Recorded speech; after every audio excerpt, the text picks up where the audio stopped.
All right, Phil, you're not going to hold anything back. You're sharing it all. Absolutely. The recipe, the tips, the tricks. Yeah, it's really actually not that complicated. I know it looks a bit intimidating, but we have a recipe that was inspired by one of my favorite childhood treats, the mango macadamia Weis bar.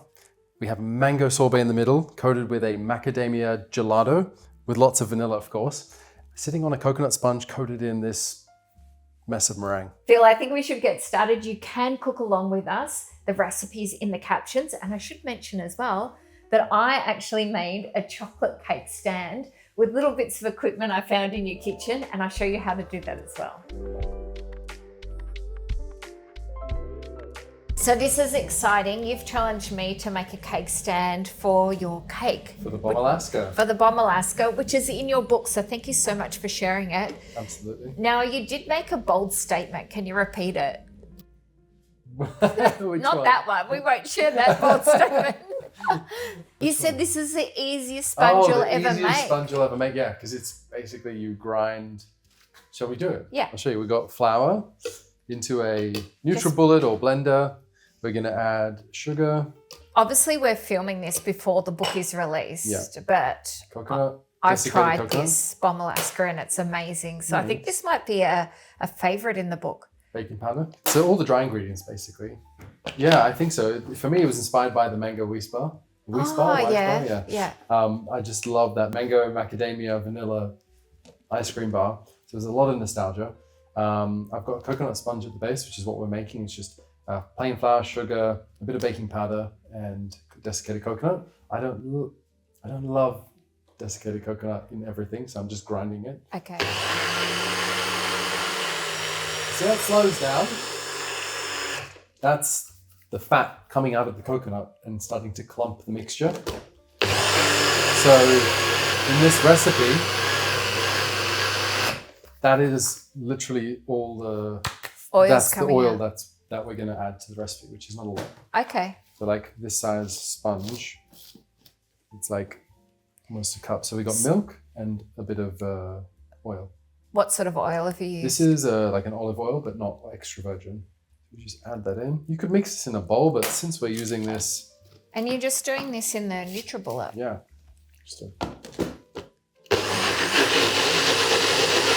That's it. And then out into a lined tin. We're relying on the baking powder here to give us lift. Yeah, that's it. So we've got less oil to allow the flour to do a bit more work. So because we don't have eggs in the recipe, yeah, the flour will just do a bit more binding. In order for that to happen, we reduce the amount of fat that we would normally have in the recipe that would offset the gelling that you have from eggs and flour. Preheat your oven? Yeah, which we haven't done. And what temperature do you cook this at? Just 180 for 10 to 12 minutes. Okay, that's very easy. So, I mean, once it's in the tin, I just pour it in the middle. And my little trick for a round cake tin is to just give it a little shimmy. Yeah. To spread it out. And that way you just goes right up to the edge and create a little vortex and it levels it out again. Levels it out And how long do we bake this for? Just 10 to 12 minutes. Till it springs back. That's it. Okay, brilliant. Next up we have, are you ready? I'm ready. You ready? Hit me with it. Next up we're making two very, very simple ice creams. They're based on the idea of, have you ever had so we've got one sorbet, which is mango. We've got an ice cream or gelato based on macadamia. Okay. Now, if you've ever tried, in Italy, they have a pistachio sorbet. Yes. Which is basically a sorbet, but with the fat from the pistachios, makes it super creamy. So that's what we're relying on here, and in place of the dairy creaminess. So we've got any milk that you like. I'm using soy milk. Yes. We've got the macadamia nuts. Which actually have 72% oil. Yes, they're super fatty really and have creamy. a really nice flavor. And then sugar. And sugar is going to be the thing that softens it and keeps it a nice scoopable. Stops it going too icy. Yeah. As always. Bit of Malden. Bit of Malden. Vanilla. So I'm using some paste. So this does come in a small size as well. Yeah. If you're an addict like me. You don't like have to buy the jumbo, although you can. Yeah. So for this recipe, we're literally just blending it for a couple of minutes. And that becomes, with time, a bit softer and softer. If you soak the macadamias, you don't really have to pass them through You soak them in water. If you soak them overnight, Yeah. they'll blend down even finer. No, it's very smooth. Basically, just put this in the fridge and churn it to whatever ice cream machine you're using. You can use like a frozen bowl, a Cuisinart. I'm going to use a Ninja Creamy. Okay, to churn it. Yeah. So how long do you let it sit in the fridge for? So in the fridge, just until it's cold. But if you're freezing like the Ninja Creamy, just overnight. Yeah. And we're on to the mango sorbet. Yes. So sorbet, very simple, sugar and fruit. We got the pulp, which is going to give it some body, which stops it from just like melting. And the sugar keeps it soft in the freezer. So just again, another food processor or NutriBullet recipe where we are just blending everything until it's smooth. That's it. And how many times would you test each recipe for your books? Some of them many times. Others work on the second go. Okay. And then by the time the recipe's written, they were tested one more time by not me. So Okay. I had a team of 4 complete amateurs who have no idea about baking, and they would like just go through the recipe And give you feedback. Yeah. But I mean, it's still, at the end of the day, it's still a bit of an adjustment and a new way of doing things. So some people like just need a bit of patience. And yeah, I think for recipes that I think are difficult, I've included the videos just to reassure people. And here we are. So where does that go now? Into the fridge? Yeah, so you can chill that down, or if you're using a Ninja Creamy like I am, just put it straight into the jar, freeze it overnight, and churn it. You have asked me to make a chocolate cake stand for this beautiful Bombe Alaska. No pressure. So I came from Australia with absolutely nothing. So I've been resourceful. I've gone around Phil's kitchen here and seen what I could find.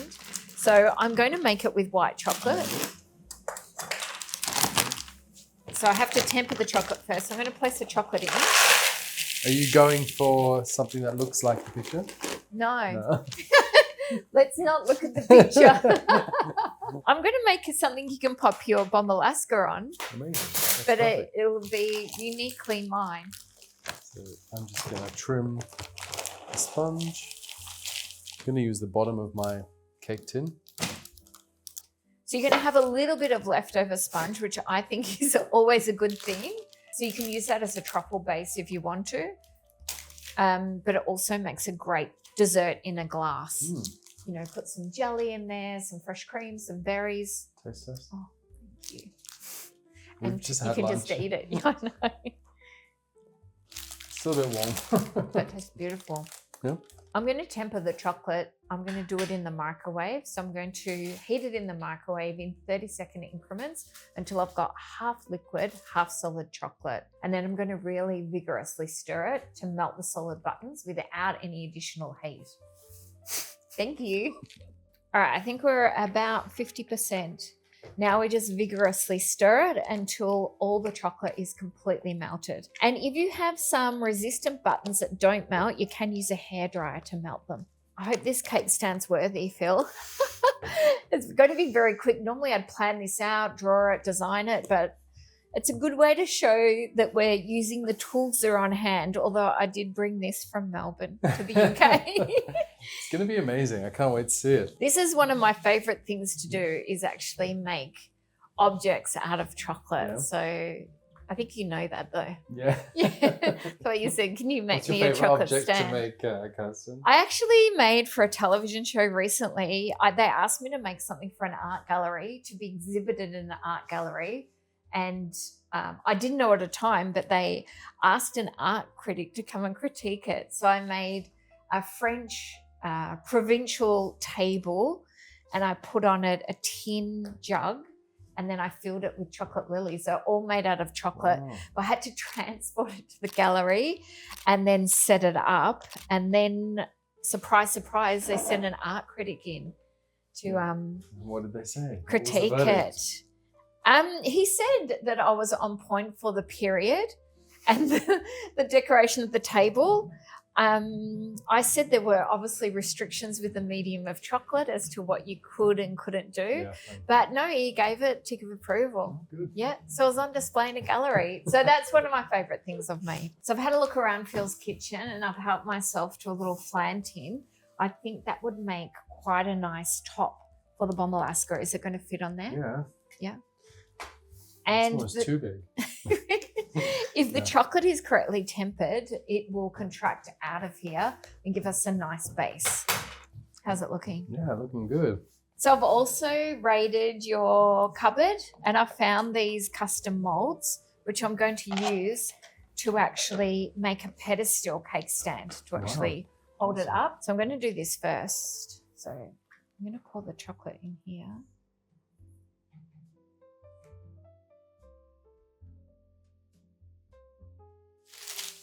So I want this to be as thick as possible because it has to hold the whole cake up. Can you imagine? All right, so we'll let them sit for just a minute or so. And then I'm going to turn them out and put them on some baking paper. All right, can't wait to see how this turns out. I've let this sit for about 20 minutes. Turn it over quickly. I don't want it to be too thin. Scrape the edge.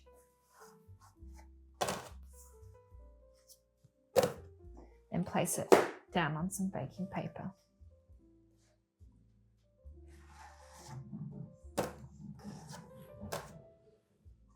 And we're going to go into our flan base. You can do a little shimmy. Like Yeah. a little... Make a solid base just using a ring. And now these are all going to go into the fridge for approximately 20 minutes to 25 minutes. So we've got our frozen mango sorbet base in the Ninja Creamy. You could use a normal ice cream machine to prepare this, like with a frozen bowl or a Cuisinart or a gelato scoop maker, whatever. It'll all work. But you the wouldn't same. freeze it first if No. you're using one of those. And then turn it. So we've got two bowls, a smaller one and a bigger one. So that's going to fit roughly in there, and then a piece of sponge on top. Now just to line it, you could put the ice cream straight in and then turn it upside down, heat it up. Heat it. It's just a tiny bit messy, so I like to just moisten it with a tiny bit So of... what's going in what bowl? So you've got sorbet in the middle, and then Yes. the gelato ice cream on top. The macadamia we made Yeah. earlier. So just pushing that in, and just kind of pressing it into the edges there. Got our lovely creamy sorbet. And I'm going to just, so it's this beautiful, freshly churned texture. So I'm just putting that as it is in the freezer. If you want to make your life a tiny bit easier, once it's in shape, you can just pull it out and then put that in the freezer like that to firm up a bit more. So next up, we're just doing the same thing with our macadamia vanilla gelato or ice cream. So there we go, that's our macadamia ice cream. And I'm just scooping that.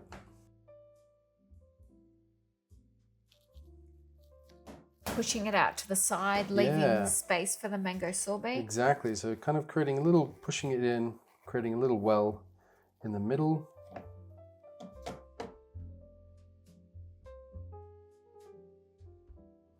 And then we have our mango, which is just a little bit frozen. You can leave it in longer so it's like solid, but we're just going to unwrap that and then place it into the middle like that. Top it with our piece of sponge, press it in. Fill it up around the edges. Yeah, a nice amount all the way up to the edge. And how long then does this need to sit in the freezer before it can be unmolded? I would say maybe 2 hours in the freezer, at least. Just you want it nice and firm so that when you go to, you'll see the meringue dipping technique involves sticking a fork in the back. So yeah, we've just spread that all the way up to the edge, and then this can go in the freezer for a couple of hours, and we'll be back to dip it. And I'll go on with my cake stand. Yeah. Phil, we're all set for All the right. cake stand. Amazing. So a little bit, this is what we call using the tools that we have on hand. Yep. I have some more tempered chocolate here. I'm just going to pop that to the side. If the chocolate is tempered correctly, it should just come out. There we go. Are you scared for a second? That actually makes It looks quite really a nice. pretty cake stand. I love it, yeah. Now I'm going to clean up the base. So we'll just heat that up and then use the bottom of the fry pan and just take off those edges just to smooth it out a little bit. We use a Paper? brand new cloth and just wipe off the excess chocolate and place it down. This is going to make the base of the cake stand, so I'm just going to melt that down a little bit as well. I'm going to use a metal scraper just to clean off any excess chocolate. Once again, just using a cloth, just wipe the edges. And our egg molds should come off with So your beautiful clean. design. And this is nice actually because you've designed a mold that has a flat base. Thank you. Perks of designing your own molds. Now we need to melt the two halves with the same amount of pressure at the same time. Normally on your dominant hand, you put a little bit more pressure. So just as long as you're conscious of that, I'm actually going to do it this way so they both fit on nicely. Melt the two edges. And don't worry about that seam there because I'm going to show you how to remove that. Just to secure that seam, I'm just going to put some chocolate on that edge. Wow, that rain's really pelting down outside. Welcome to London. It's late summer, but you know. Let that set completely, and then I'm going to show you how we wash it back because as much as I love your design here, Phil, I'm actually going to remove it. It's not fitting in with our... It's not fitting in with the cake stand, no. I have a clean cloth here that's slightly warm, and we just smooth off the surface, which removes the seam completely. And is that once it's fully set or? Once it's fully set.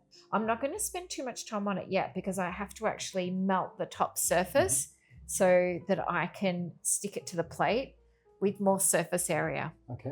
I'll do that now with my induction cooktop system.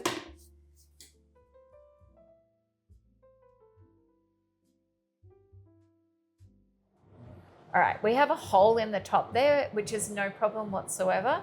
We just need to ensure that that surface is completely flat, which it is now. Now we need to score all the pieces. So scratch any areas that are going to join to ensure that the join is more secure. Can I do the honors? You can. And tell me when to stop. Yeah, that's good. So we're going to place the egg on here. And you have magic spray, which is compressed cold air, which will set the chocolate instantly. Now we put the top on. Is it going to hold? This has never been made before, so let's have a look.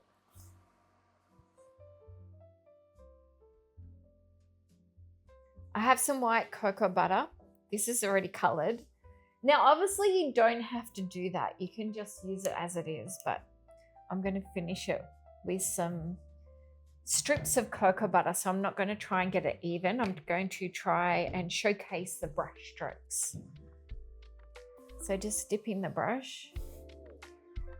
And then I'm going to do the same thing here. I'm just going to bring up some cocoa butter. So I'm just going to go through and do some that are a little bit higher, so it's a little bit more uneven. Same thing at the bottom, just pulling it out on the base.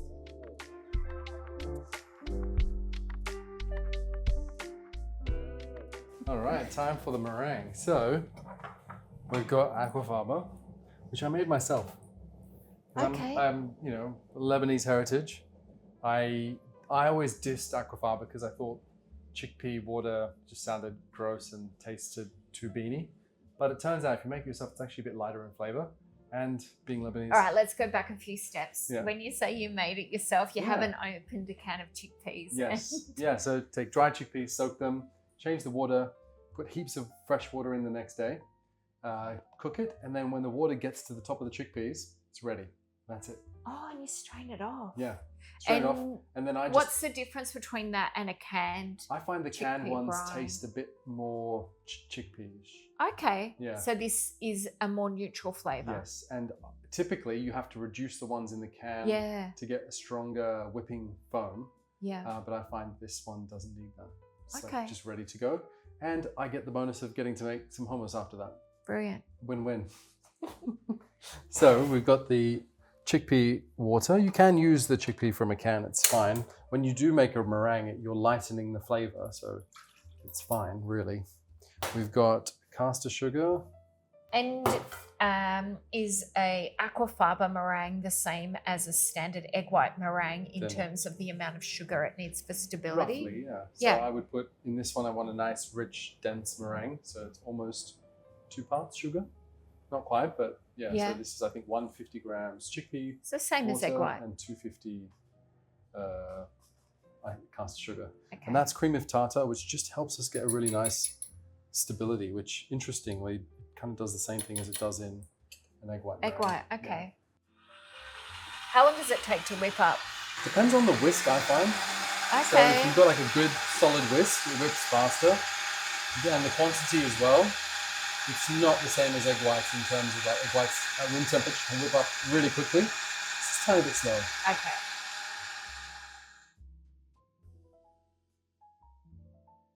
So we're just starting by peeling that biodegradable cling wrap off.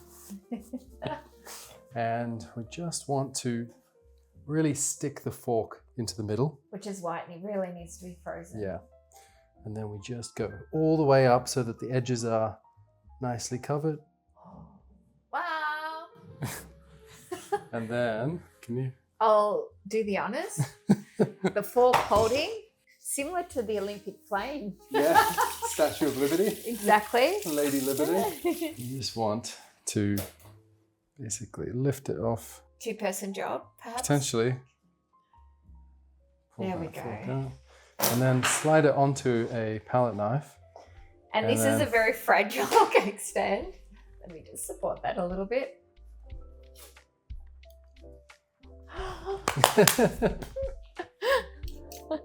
Is that my hairstyle when I was a kid? My good friend Philip Khoury, thank you so much for sharing with us your recipe for your macadamia and vanilla bombe Alaska.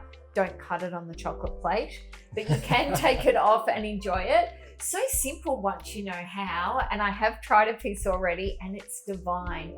So it is in your book, Beyond Baking. Thanks, Kirsten. I hope you've seen that it is not as intimidating as it looks, even though it looks like a pastry chef we know, right? That might have been the inspiration for